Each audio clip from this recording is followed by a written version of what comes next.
안녕하세요. 매일 새로운 사연을 전하는 읽어주는 사연 라디오입니다. 구독과 좋아요, 많은 공유 부탁드립니다. 오늘의 사연 시작하겠습니다. 안녕하세요.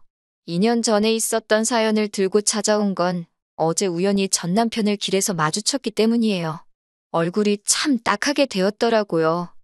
남편과는 지인을 통해 만났습니다. 남편은 자영업자였고 저는 평범한 직장인이었지요. 1년간 연애했고 별탈 없이 결혼까지 하게 되었습니다. 결혼 당시만 하더라도 남편하고 사이는 좋았어요. 그러다 사이가 틀어진 건 친정어머니가 사고를 당하시면서입니다. 자기 부모 안 불쌍한 자식이 어디 있겠습니까만 저희 어머니 정말 고생 많이 하셨거든요. 그러다 몇 년 전 마지막이라고 시작하신 식당이 그런대로 대박이 나서 이제 숨 좀 쉬고 살겠다며 기뻐하셨지요. 딸도 시집 보냈겠다. 노후 준비도 다 되어 있겠다. 이제 아무 걱정이 없으시다면서요. 그런 어머니께 여행이라도 다니시는 건 어떻겠냐고 권한 건 바로 저였습니다. 어머니의 연세가 70이 넘은 상황이었기에 직접 운전을 하시는 것보다는 관광버스로 여행을 다니시는 게 좋겠다고 한 것도 저였어요. 그래서 어머니가 탄 관광버스가 전복되었다는 이야기를 들었을 땐 이 모든 게 제 잘못인 것 같아 미쳐버릴 것 같대요. 사람들은 그래도 죽지 않고 살아계신 게 어디냐며 저를 위로했지만 어머니는 예전의 모습으로 돌아오지 못하셨습니다.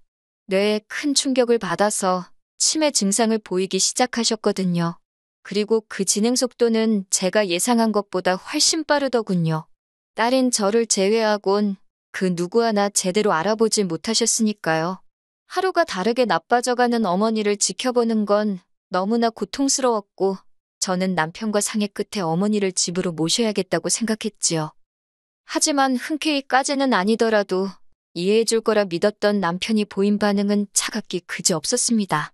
제가 어머니를 모시고 오고 싶다 하니 생각하는 척도 하지 않고 단칼에 싫다고 거절을 하더라고요. 당황한 제가 뭐가 왜 싫은 거냐고 이유를 말해달라 했습니다.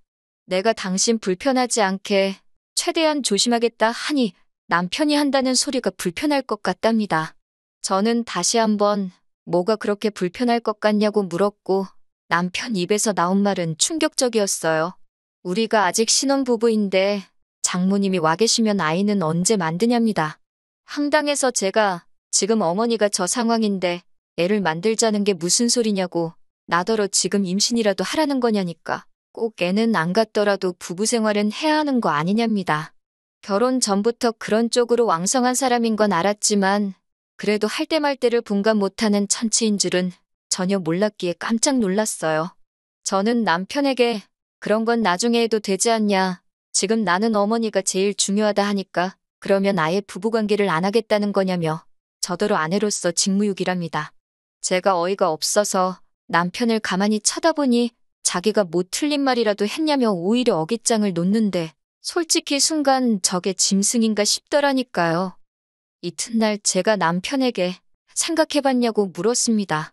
이때만 하더라도 약간의 희망을 가지고 있었어요. 남편도 나름대로 반성하고 생각을 해보지 않았을까 하는. 하지만 남편은 어제 자기가 한 말은 어디로 들었냐며 싫답니다. 절대로 안 된대요. 장모님 때문에 제가 벌써부터 자기한테 소홀해진 것 같다나요? 너무 화가 나서 남편한테 당신이 걔냐, 발정이라도 난 거냐, 그게 그렇게 하고 싶냐고 쏘아붙였습니다. 그러자 원래 남자는 다 그렇다나요? 그리고 이 일은 금세 어머님 귀에도 들어간 모양이더라고요. 가뜩이나 심란해 죽겠는데 전화를 걸어오신 어머님이 대뜸한다는 소리가 요새 요양원이 그렇게 잘 돼 있다면서 저더러 걱정할 거 하나 없다 하시대요. 괜히 선무당이 사람 잡는 법이라며 제가 어머니를 돌보는 것보다 요양원에 맡기는 편이 훨씬 나을 거라고 거기 있는 선생님들이 훨씬 훌륭하다고요. 듣다 못한 제가 그러면 어머님이 나중에 아프셔도 요양원으로 모실 거냐고 물었습니다. 그러자 어머님께선 당황하신 목소리로 그건 또 그때 상황 봐서 정해야 하지 않겠냐고 그러셨어요. 제가 지금은 무슨 상황인데 저희 어머니를 자꾸 요양원에 모시라 하시는 거냐니까. 아니, 네 남편이 불편하다는데 뭐가 그렇게 말이 많냐고요. 그러면서 하신다는 소리가 집에 아픈 사람이 들어와 있으면 재수도 없고 어쩌고 저쩌고. 그리고 이제 저는 친정어머니 딸이 아니라 시어머니의 며느리고 남편의 아내랍니다. 최 씨 집안으로 시집을 왔으니 최 씨 집안 사람을 먼저 챙겨야 한다나요? 그리고 당신도 기다릴 만큼 기다렸다며 빨리 손주를 안고 싶다고. 솔직히 남편이나 시어머니나 둘 다 똑같구나 싶어서 상대하기도 싫더군요. 결론부터 말하자면 저는 결국 남편도 시어머니도 설득하지 못했습니다. 대신 친정어머니를 저희 집에서 20분 거리에 있는 요양원으로 모시고 왔어요. 진작에 이쪽으로 모시지 않았던 건 자꾸 장소를 옮기는 게 환자인 친정어머니한테 무리가 될 수 있다고 들었고 곧 저희 집에서 모실 수 있을 거라고 믿었으니까요. 아무튼 그래도 집 근처로 모시고 오니 마음이 한결 가벼워졌습니다. 이후로 저는 퇴근 후 매일같이 요양원에 들려 1시간씩 어머니와 시간을 보냈어요. 남편은 제가 집안 살림을 소홀히 한다는 둥, 바람난 여편네랑 다를 게 없다는 둥 온갖 폭언을 일삼았지만 걔가 짖는구나 하고 무시해버렸지요. 솔직히 말하면 처음에는 막말을 퍼붓는 남편이 믿고 야속하고 그랬는데 그것도 나중엔 뒤꿈치에 굳은 살처럼 익숙해졌는지 별 생각이 없어지더라고요. 그냥 또 저러는구나, 또 떠드는구나, 대수롭지 않게 여기게 되더라니까요. 한편 병간 후라는 게 사실 마음만으로 되는 건 아니잖아요. 어머니의 요양원 생활이 시작되고 처음 1년은 제가 개인적으로 비상금 용도로 모아놓은 돈으로 충당을 했어요. 그런데 생각보다 요양원 생활이 길어지니까 슬슬 쪼들리기 시작했지요.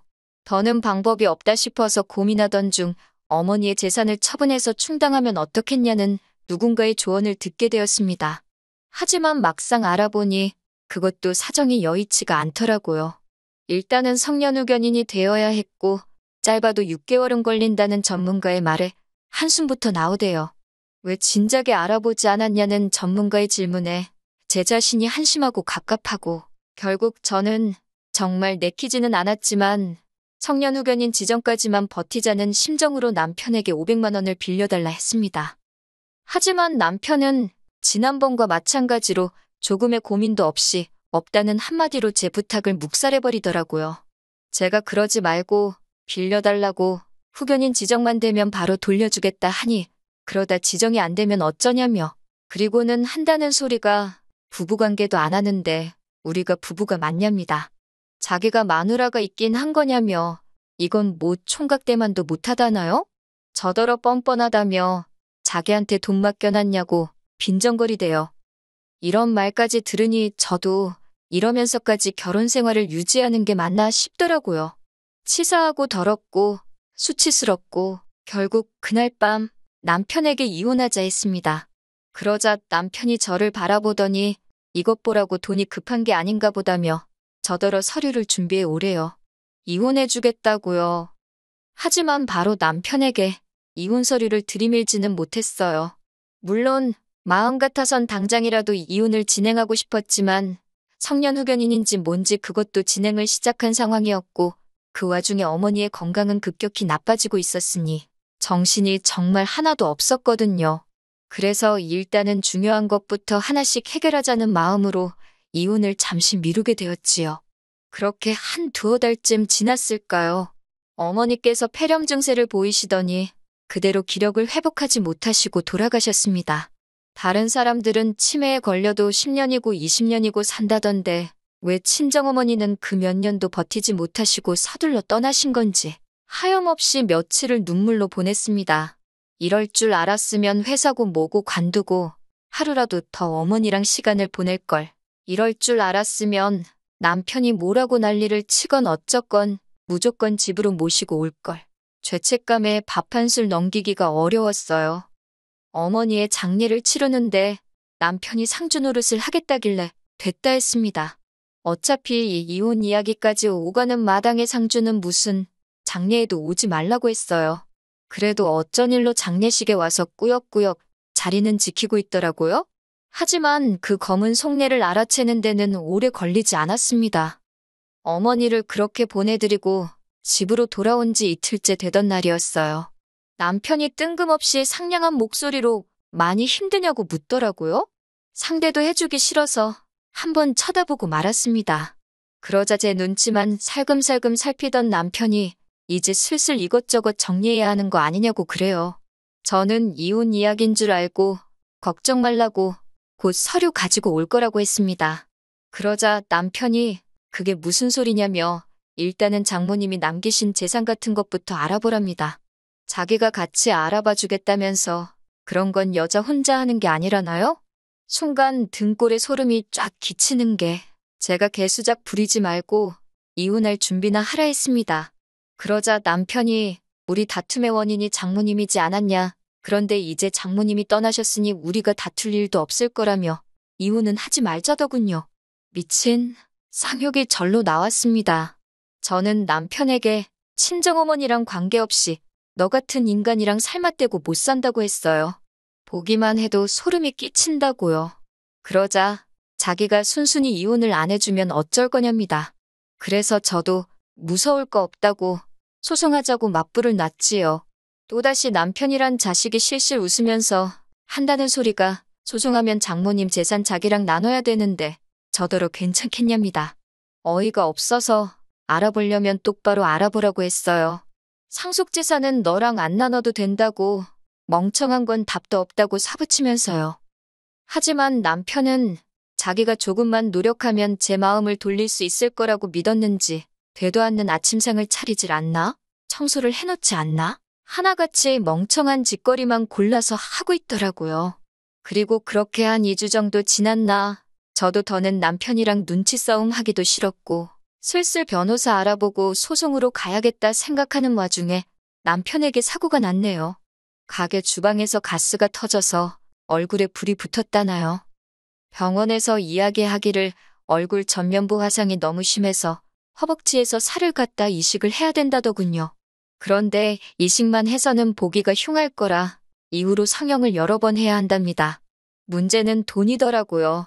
이게 미용 목적으로 분류가 돼서 보험에서 보상을 안 해준다고요. 의식을 찾은 남편에게 저는 덤덤하게 병원에서 해준 이야기를 전했습니다. 그러자 남편이 다행이랍니다. 뭔 소린가 하니 제가 재산을 상속받아서 자기 수술비를 내줄 거 아니냐고요. 어이가 없어서 남편이 저한테 했던 말 그대로 돌려줬습니다. 나한테 돈 맡겨놨냐고요. 사위로서 할 도리도 똑바로 안 한 주제에 어디 죽은 장모 돈을 탐내냐고 미친 엑스라고 퍼부어줬네요. 저는 이후로 변호사를 고용했고 이혼 소송을 시작했습니다. 어머님을 비롯한 시댁 쪽 사람들이 저더러 아픈 사람을 상대로 너무한다고 했지만 제가 못하러 그런 걸 신경 쓰나요? 그리고 소송 끝에 제가 이겨서 이혼할 수 있었습니다. 그쪽에서는 제가 아픈 남편을 내버린다는 식으로 나왔지만 그 전에 남편이 먼저 아픈 장모를 모른 척하고 잠자리로 아내인 저를 협박한 게 더 크게 작용한 모양이더라고요. 지금이야 혼자인 생활에 익숙해졌지만 사실 당시에는 어머니 돌아가시고 얼마 지나지 않아 이혼하고 혼자 감당하기에 쉽지 않았던 게 사실이에요. 그래도 지금은 모든 것이 제자리를 찾아가는 중입니다. 저는 얼마 전 좀 더 나은 조건으로 이직에도 성공했고요. 주말에는 어머니를 찾아갈 생각이에요. 어머니께서도 어디선가 이런 저를 지켜보고 응원해 주시고 계시겠지요? 긴 이야기 들어주셔서 감사합니다. 오늘의 사연은 여기까지입니다. 구독과 좋아요, 알람 설정해주시면 앞으로 더 좋은 사연으로 찾아오겠습니다. 감사합니다.